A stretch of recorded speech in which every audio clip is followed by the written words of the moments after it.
Olá! Estamos nos aproximando das eleições municipais que são fundamentais para a escolha dos nossos representantes.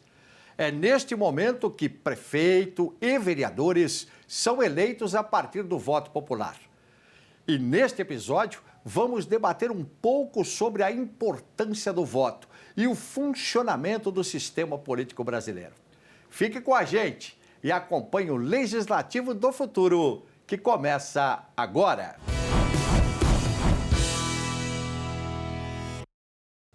Estamos aqui hoje com o procurador da Câmara Municipal de São Paulo, o doutor Rogério de Sordi, e com o diretor-geral do Tribunal Regional Eleitoral de São Paulo, doutor Cláudio Correia. Sejam muito bem-vindos. Muito importante a presença de vocês. Obrigado, doutor Cláudio. Obrigado, doutor Rogério. Eu que agradeço. Uma satisfação estar aqui no seu programa e poder falar um pouquinho sobre o processo eleitoral, já que estamos aí na iminência aí das eleições. Ora, agradeço muito o chamado. É um prazer estar aqui atender esse mistério, porque hoje realmente nós estamos vivendo um momento especial. A cada 4 anos nós renovamos praticamente todos os nossos mandatários aqui na Câmara Municipal e é muito importante orientar a população sobre todos os assuntos que nós vamos falar aqui. E a gente já começa com uma orientação muito importante. A partir do momento que você que é jovem, ou você que tem filhos, enfim, o jovem com 16 anos já pode exercer o direito do voto, não é? E nós vamos saber um pouquinho mais de como isso funciona, porque é um ponto muito importante. A partir dos 18 anos, o voto é obrigatório aqui no Brasil, a gente sabe disso, né? Mas a partir dos 16 ele é facultativo.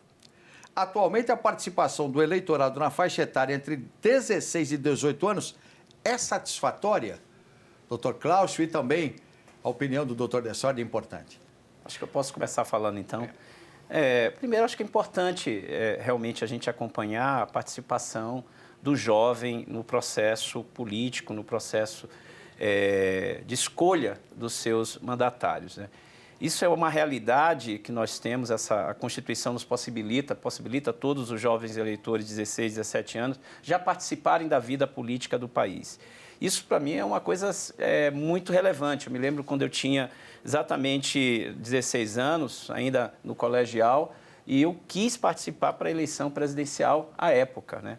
Para mim, aquilo ali era fundamental, eu me sentir envolvido dentro desse processo, participando e sabendo que o meu voto tinha valor, tinha uma determinação ali na escolha de um determinado candidato. A realidade hoje, de um tempo para cá, é que, de fato, o cidadão, o jovem eleitor, ele precisa entender e compreender que a vida política faz parte do dia a dia dele, né? Quando ele está na rua, quando ele está no transporte público, quando ele se depara com situações de segurança, enfim, em todos os aspectos do nosso dia a dia, a vida política está ali presente. E nada melhor do que ele ter a oportunidade de escolher candidatos para representá-lo, seja na Câmara Municipal, seja para prefeito, para que ele sinta ali um retorno daquele candidato que ele escolheu. Então, é fundamental. O ponto aqui importante é que é facultativo, não há sanção nenhuma para ele, caso ele não se aliste, ou mesmo se alistando, ele não compareça. Que sanção? Ele não está sujeito a multa, ele não tem que justificar o seu voto. Diferente dos 18 até os 70 anos, em que todos os eleitores eles têm o dever de comparecer exatamente no dia da eleição, né, que a cada primeiro domingo, como diz a Constituição, primeiro domingo do mês de outubro, neste caso, no dia 6 de outubro deste ano, e em algumas situações de alguns municípios com mais de 200 mil eleitores, no último domingo de outubro. Doutor de Sordi, é importante também, né? Essa participação, pelo menos a partir do momento que um jovem de 16 anos já pode votar, é o início de uma cidadania tão importante para escolher, de repente, aqueles representantes, tanto em nível municipal, em nível estadual e até em nível federal, né? Perfeito, eu concordo de gênero, número e grau que o meu colega falou. Eu só queria acrescentar uma coisa também. Essa participação política no voto, ela se concretiza. E como o Dr. Cláudio falou, é muito importante você entender que o seu voto conta, ele tem peso, ele é realmente efetivo e ele começa antes, ele começa numa construção de participação política. Nesse sentido, a Câmara Municipal tem alguns programas de participação de jovens aqui. Nós temos o Parlamento Jovem, que é uma forma de se entender como a política funciona e é uma forma de treinar as pessoas para o engajamento político, participação nas decisões da sociedade e, inclusive, a autorresponsabilização, né? Porque nós somos responsáveis por quem nós elegemos e também por pressionar pelas decisões que eles tomam. Antes disso, nós temos toda uma construção para a candidatura que se dá no partido político e com esse programa e outros programas de visita que a gente tem com os jovens aqui, eles começam já a participar, começam a entender como funciona a política e que esse processo todo, ele tem o seu ápice no exercício do mandato e nas decisões mais importantes para a sociedade. Então, de fato, nós estamos num momento extremamente importante, quando se concretiza isso, essa participação, e realmente o engajamento do jovem ainda é muito tímido perto do que nós gostaríamos, e depende muito dessa aproximação e não desse afastamento, porque a política hoje em dia, além de polarizada, ela está muito violenta, e trazer esse jovem desde o começo, porque esse jovem é o futuro adulto, é o futuro votante e é o futuro, quem sabe, mandatário, né? Você sabe que você tocou num ponto, doutor Dessordi, muito importante, o doutor Cláudio vai concordar comigo, porque teve uma pesquisa da Rede Nossa São Paulo, que foi divulgada em janeiro desse ano, e que aponta que 65% dos paulistanos não lembram em quem votaram para vereador nas últimas eleições de 2020. Na avaliação de vocês, quais os caminhos para mudar essa realidade? E eu aproveito esse gancho que foi dado pelo doutor Dessordi. A Câmara Municipal vem fazendo um trabalho muito legal. O Parlamento Jovem é muito importante. Aliás, saiu uma relação, né, já também dos selecionados que vão participar, 55 que serão vereadores mirins, isso, como a gente costuma dizer. Eles vêm aqui, eles defendem um projeto de lei. Isso, de repente, pode ser, claro que ampliado, não só em nível municipal, em nível estadual e até em nível federal, que é um exemplo muito legal que está sendo dado aqui, para que essa estatística, porque são 65%, imagina. Como é que os senhores avaliam isso? É um percentual expressivo e lamentável, né? Isso parte, na minha visão, até como cidadão, de uma formação, de uma educação política. E aí a gente pode enveredar por um caminho bem profundo, né? Cultural do país. Eu penso que todas essas iniciativas, como a da Câmara Municipal, de ter o vereador mirim, assim como a Justiça Eleitoral, a gente também tem inúmeras iniciativas de educação política, ou que a gente chama de ações de cidadania. Uma delas é ir nas escolas públicas e particulares, principalmente as públicas, as particulares são mais quando nos convidam, e a gente ali empresta a urna para a votação de eleger os representantes daquela escola, né? Enfim, e aí a gente aproveita para falar que aquilo é um pouco de política. Ali, quando eles estão escolhendo ali os seus representantes para ser representantes ali deles dentro daquela escola, aquilo ali tem um sentido, a gente demonstra o funcionamento da urna, mostra para eles como é que é todo o processo eleitoral, da escolha ali daquele representante, que ele tem direito a ter uma plataforma, que ele vai divulgar aquela plataforma que ele tem com os outros colegas, há uma disputa legal, justa e correta, e ao final a Justiça Eleitoral garante que aquele resultado daquela disputa eleitoral está correto, está adequado, ganhou ali a vontade da maioria. Então isso passa, essa pergunta ela é profunda e realmente relevante, mas isso passa por um processo de educação, de formação dos nossos cidadãos. E eles precisam entender que isso é importante no dia a dia. A bem da verdade, quando você comentou que 65% não lembram de quem votou, o que acontece? Logo após a eleição, o cidadão ele não tem a preocupação de acompanhar aquele candidato que ele elegeu. Se não foi o que ele não elegeu, mais ainda ele também não fiscaliza o que os outros elegeram. E aí todo mundo está cometendo um erro comum, que é não de fiscalizar aqueles que a gente elege como os nossos mandatários. Nós temos que fiscalizar do prefeito aos vereadores, governador, deputados estaduais, federais. É o nosso dever de solicitar, de acompanhar as ações deles, seja na Câmara Municipal, seja ele como prefeito através das políticas públicas que ele realiza para toda a sociedade. Então, isso é fundamental que realmente haja uma formação desse cidadão, de ele entender a importância de ele acompanhar todos aqueles candidatos que ele elege. E, doutor Dessori, a Câmara Municipal de São Paulo vem fazendo um trabalho que é muito importante no sentido... Nós temos um portal, que é o portal da Câmara, sãopaulo.sp.leg.br. Lá você tem os vereadores, os 55 vereadores, você entra na página de cada um, né, doutor Dessori? E lá tem os projetos de lei de todos esses vereadores, todas as atividades que são realizadas nas comissões. Seria um pouco por aí, doutor Dessori, na sua opinião, a gente tentar trazer as pessoas, através, claro, da internet, trazer as pessoas mais para dentro do Poder Legislativo? Olha, a pergunta é bem interessante. Eu vou tentar resumir assim uma visão. Tranquilo, tranquilo. A Câmara Municipal é o parlamento mais importante, todas as câmaras, a instituição mais importante do Brasil, por um motivo. Eu vou defender, parece que eu estou assumindo a bandeira da Câmara Municipal, mas pelo que nós vivemos aqui no dia a dia. A primeira Câmara Municipal foi instituída em São Vicente, foi a primeira cidade, e foi a primeira eleição que nós tivemos no Brasil. Só que foi uma eleição, isso foi em 1527, então isso foi muito precário. A vila era muito pequena. Então, essa primeira eleição, ela foi indireta, se elegeram 6 representantes que elegeram os mandatários da vila. E era muito restrito, porque, primeiro, os analfabetos votavam nos seus representantes. E ele podia soprar, inclusive, o voto dele para o escrivão que estava anotando. O voto, portanto, não era necessariamente secreto. E assim eles elegiam os seus representantes. Com o passar do tempo, o direito de voto, a participação vem se ampliando. E assim como a participação, também o papel da Câmara Municipal.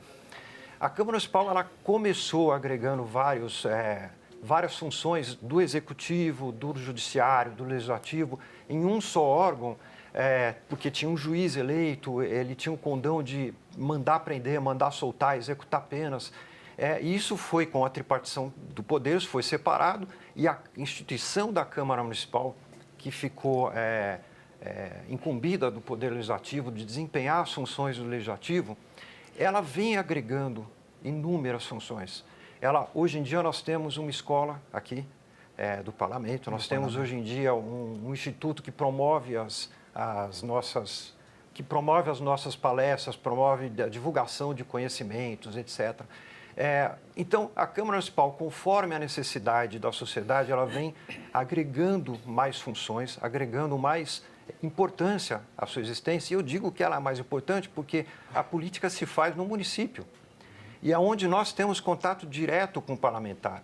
É onde é muito difícil você ver um eleitor ir até uma Assembleia Legislativa que é pertinho daqui, ou ir até a Câmara dos Deputados falar com o seu parlamentar eleito por ele, solicitar alguma coisa, Então, hoje em dia nós lançamos mão de meios eletrônicos para nos aproximar da população através da internet, através da TV Câmara, que nós estamos agora, através de participação, por exemplo, com enquetes e com audiências públicas, que agora podem ser, inclusive, virtuais. Com certeza. A participação virtual. Então, a Câmara Municipal realmente tem conseguido acompanhar. Ela é uma casa extremamente frequentada, ela é muito acessível e os parlamentares, inclusive, são muito acessíveis. Porque, veja bem, nós estamos no momento de eleição, eles estão em campanha. Para eles não é interessante ser esquecido. Com certeza. 65% é muito grande, né? Eu vou pedir... Se fazer presente é muito importante. A gente pode até continuar abordando esse assunto, mas já temos que ir para um rápido intervalo. Mas, na sequência, nós vamos abordar esse assunto e também vamos falar a respeito da inteligência artificial. Como é que será que o TRE está trabalhando isso? Então, nós vamos saber tudo isso. Vamos para um rápido intervalo. Na volta, a gente vai continuar, claro, essa conversa para entender mais sobre o sistema político brasileiro, que é tão importante, não é? E, claro, a iniciativa do voto nas eleições municipais.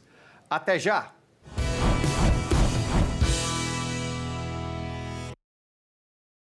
Toda segunda-feira, às 16 horas, recebemos no Legislativo do Futuro convidados para falar sobre temas que são de interesse do cidadão paulistano. Caso tenha perdido algum programa, não tem problema. Todas as edições estão na nossa playlist do YouTube. Basta apontar a câmera do seu celular para o QR Code que aparece aí na sua tela.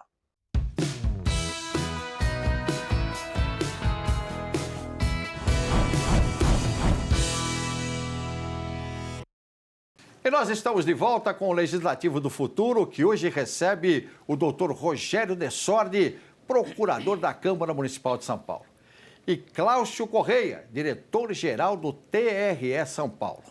Então é muito importante, a gente já debateu no primeiro bloco essa questão toda, né, das pessoas serem mais engajadas dentro do sistema político brasileiro, dentro do sistema eleitoral brasileiro. E a gente sabe que tem um negócio que chegou para ficar, que é a inteligência artificial. E eu tenho uma notícia aqui importante, porque o TSE aprovou uma resolução focada na regularização do uso da inteligência artificial nas propagandas eleitorais. Os candidatos que forem pegos usando essa ferramenta de maneira indevida poderão ter cassação dos mandatos. Quais seriam os métodos adequados para usar a inteligência artificial? Começa com o doutor Cláudio. Doutor Dessordi, também fique à vontade. Bem, inteligência artificial é uma ferramenta, é uma realidade que está em todas as nossas, praticamente, atividades que a gente realiza, tanto na iniciativa privada, quanto também no setor público. A questão é como usar essa inteligência artificial. No caso do processo eleitoral, em específico em relação à propaganda, o TSE é exatamente preocupado, principalmente com a desinformação, e aqui eu separo essa desinformação, a desinformação entre candidatos e a desinformação em relação ao nosso sistema eleitoral. E aí é a desinformação contra a própria justiça eleitoral. Muito bem. Então, em relação entre os candidatos, sempre houve a preocupação de que nessa disputa entre os candidatos se respeitassem as regras do jogo, as regras do processo eleitoral. Ou seja, cada candidato falar da sua campanha, da sua plataforma de governo ou das suas ações, daquilo que ele entende como relevante dentro da sua vida política. Entretanto, a gente sabe da realidade que muitos candidatos usam meios para tentar atingir o seu adversário. E aqui é que entra a preocupação da inteligência artificial. A inteligência artificial, ela usada para o bem, ela está perfeita. Ela é uma ferramenta que facilita muito a vida do candidato quando ele quer ser mais lúdico, ele quer mostrar de uma maneira mais fácil e mais prática tudo aquilo que ele pensa a respeito da vida política ou do que ele pretende fazer, seja na Câmara Municipal ou como prefeito. Até aí está tudo bem. A questão é quando ele usa a inteligência artificial para criar fake news, para criar desinformação, para agredir o seu adversário. E aqui é que o TSE se preocupa e tem ferramentas para isso, né? Então, o TSE determinou, primeira coisa, deixou claro que qualquer uso de uma ferramenta, de um vídeo ou de um áudio, que a inteligência artificial tem que estar lá um selo de identificando. Aqui, esse foi produzido de maneira por meio de inteligência artificial. Isso já vai deixar claro para o cidadão que aquilo ali não é real. Não é real no fato de como ele foi feito, e sim através de uma ferramenta chamada de inteligência artificial. Segundo ponto, se dentro desse conteúdo de áudio e vídeo que ele está usando a inteligência artificial, o adversário ou qualquer outro político se sentir atingido, ele tem os meios de buscar o seu direito ser preservado em relação à sua imagem, em relação a alguma informação. Através de como? De representações contra uma determinada propaganda. Então, a inteligência artificial, ela também faz parte, né, das ações que um determinado candidato pode, contra o outro, representar, reclamando de uma determinada propaganda que foi feita de maneira inadequada.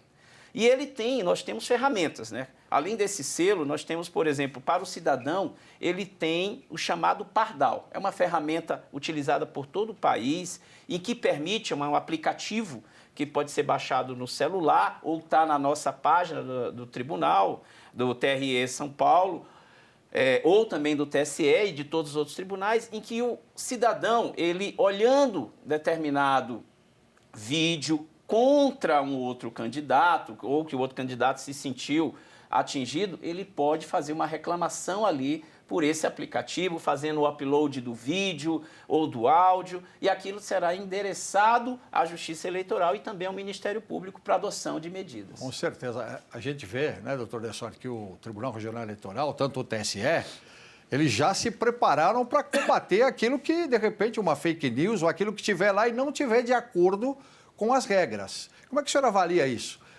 A primeira coisa acho que o primeiro pensamento é parabenizar a Justiça Eleitoral. A Justiça Eleitoral no Brasil é avançadíssima, ela está na vanguarda hoje em dia, tanto no seu processo eleitoral mesmo, tanto quanto a regulamentação, para garantir a realização de eleições que sejam limpas, que sejam transparentes e que garantam o direito de igualdade de competição de todos.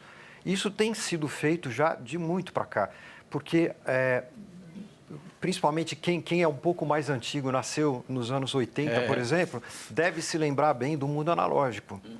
As regras, então, do mundo analógico, quando foi editada a Constituição de 88, elas eram completamente diferentes. Até alguns termos da Constituição hoje em dia são anacrônicos, né? E o Tribunal Eleitoral ele tem conseguido editar resoluções que têm acompanhado par e passo todas as grandes mudanças tecnológicas, todas as mudanças da sociedade, inclusive, né? E a inteligência artificial é uma caixinha de surpresas, a gente está no começo ainda, promete muito, não só para essa eleição, como as eleições seguintes, e vai ser um desafio para o tribunal, com certeza.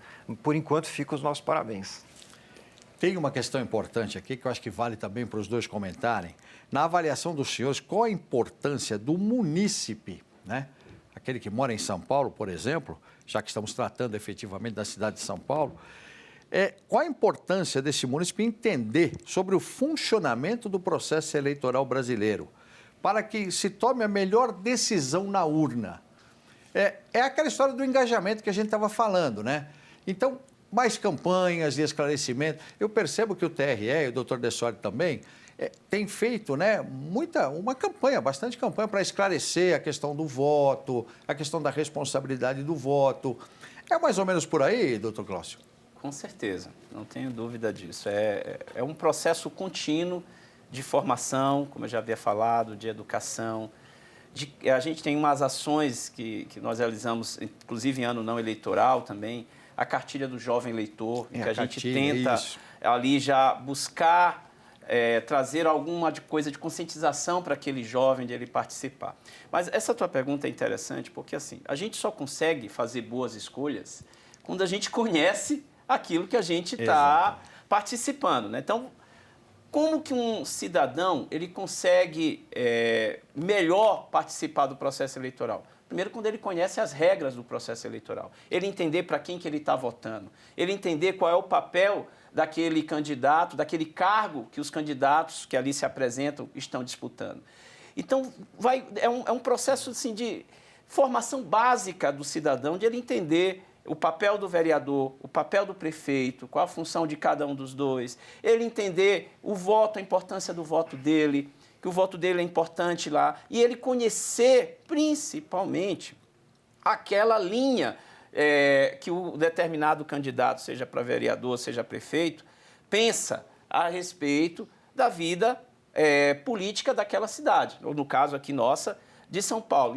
Entender o que o prefeito, por exemplo, pensa a respeito do transporte público, da limpeza da cidade, das ruas da cidade, ver o que um vereador pensa a respeito também de cada uma desses segmentos do nosso dia a dia e, obviamente, assim ele consegue melhor compreender, olha, eu vou votar em determinado candidato porque ali eu me alinho com essa forma de pensar daquele candidato. E esse alinhamento, né, doutor Dessorte, ele pode se dar numa questão que a gente vive aqui quase que diariamente, que são as audiências públicas, né? A partir do momento que se chama as pessoas da população para acompanhar o projeto daquele determinado vereador ou até um projeto do executivo e a participação popular, como o senhor disse, hoje é possível participar de audiência pública até via internet, por formulário. Ah, hoje eu não posso ir na Câmara, tem lá uma audiência. Ah, mas eu posso participar aqui, ó. Vou entrar na internet aqui, vou fazer a minha pergunta. Ela vai ser direcionada para todos aqueles. Eu acho que o Poder Legislativo, nesse sentido, também tem cada vez mais trabalhado para buscar esse engajamento, né, das pessoas. A Câmara tem feito o possível. Só é engraçado, isso é um processo, isso é extremamente dinâmico, tem que ser adaptativo e, além de nós fazermos esse acompanhamento, essa divulgação das regras do jogo para conhecimento da população, de como funciona tanto o processo eleitoral como o passo seguinte, que é o funcionamento parlamentar aqui, a gente tem ainda que lidar com um verdadeiro movimento de desinformação. Até hoje, mas já tem muitos anos que eu vivo tentando divulgar informações corretas para amigos, para parentes, para populares, para quem me pergunta. Isso é um trabalho inconstante, nós enxugamos gelo o tempo inteiro, porque circulam vários boatos, circulam vários, às vezes, distorções, com alguém que extrai algum artigo de lei que está presente na lei e dá uma interpretação completamente furada, como aquele do voto nulo, anula a eleição, dos 51%. Tem várias desinformações correndo pela internet. E sabe como é? A internet é um campo fértil. Ela parece um matagal seco, é só riscar um fósforo. Isso se divulga assim, com uma rapidez enorme. Então, a Câmara realmente ela tem feito de tudo para tentar divulgar o funcionamento. Nós temos programas como esse, nós temos toda a informação no site. As sessões são transmitidas, não só a sessão plenária principal, que ocorre de terça, quarta e quinta-feira, a partir das 15 horas, mas também todas as comissões temáticas. Sim. Isso é um trabalho constante. Com certeza. Eu quero pegar uma carona na fala aqui do doutor Rogério, que eu acho que é interessantíssimo isso que ele comentou, da preocupação aqui da Câmara em combater a desinformação, né? A desinformação está no nosso dia a dia em vários segmentos, né? Não só na questão política. E vários formatos, né? Em vários formatos, né? Por quê? Porque as pessoas, infelizmente, há aquelas que criam, né? E que sentem, né, satisfação em criar a desinformação. Mas aí é que passa novamente a consciência do cidadão. Eu penso que nós temos que continuar demonstrando, falando que o quanto é importante um determinado cidadão, ao receber um vídeo, ao receber um áudio, ele primeiro certificar se aquilo é verdadeiro. Porque nós temos automaticamente o hábito de retransmitir. E esse é o problema. E Antes de saber exatamente a veracidade ou não. Né? É claro que a gente ficaria aqui falando a respeito. É um assunto que, claro, muitas outras perguntas surgem a partir do momento da nossa conversa, mas infelizmente o nosso tempo terminou. Uma pena. Né? E desde já quero agradecer muito a presença do Dr. Cláudio, do Dr. Dessordi. Muito obrigado, viu, pela participação de vocês. E nada impede da gente ter um novo encontro para voltar, inclusive, com outros assuntos. De qualquer forma, ficou muito claro que tanto o TRE como a Câmara Municipal de São Paulo, vocês, no trabalho de vocês, estão fazendo o possível e o impossível para que essa estatística que nós tivemos aqui, de 65% dos paulistanos não se lembrarem de quem votarem, para que essa estatística diminua cada vez mais. Eu tenho certeza que isso vai acontecer. Muito obrigado, viu, a vocês. O Legislativo do Futuro de hoje termina aqui. Se você está nos acompanhando pelo YouTube, não se esqueça de se inscrever no canal e comentar o que achou do tema de hoje. Siga também o nosso perfil no Instagram, o @Câmara São Paulo. Rede Câmara São Paulo, sua conexão com a política da cidade.